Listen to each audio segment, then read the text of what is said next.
జీవితంలో ఒక తోడు ఉండడం ఎంతో అవసరం.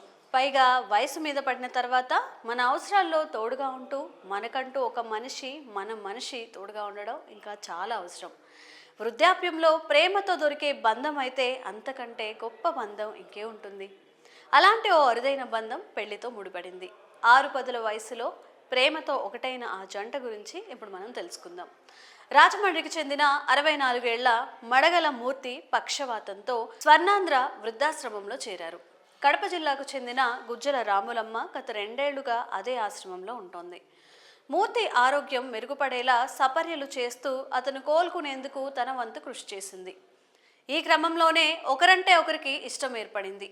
జీవితంలో తమకంటూ ఒక తోడు అవసరమని భావించిన ఇద్దరు ఇదే విషయాన్ని వృద్ధాశ్రమ నిర్వాహకులకు తెలియజేశారు. మూర్తి ఇంకా రాములమ్మకు నా అన్న వాళ్ళు ఎవరూ లేకపోవడంతో నిర్వాహకులు కూడా వారి నిర్ణయాన్ని సమర్థించారు.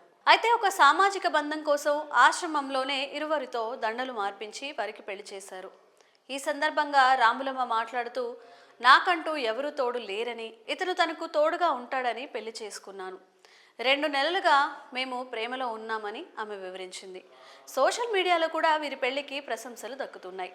ప్రేమకు వయసుతో సంబంధం లేదని, పైగా 6 పదుల వయసులో ఖచ్చితంగా ఒక తోడు అవసరమని మూర్తి రాములమ్మ తీసుకున్న నిర్ణయం నిజంగా హర్షించదగినదిగా నెటిజన్లు కూడా అభిప్రాయపడుతున్నారు. మరి ఈ వృద్ధ జంట ప్రేమ వివాహంపై మీ అభిప్రాయాలను కామెంట్స్ రూపంలో తెలియజేయండి.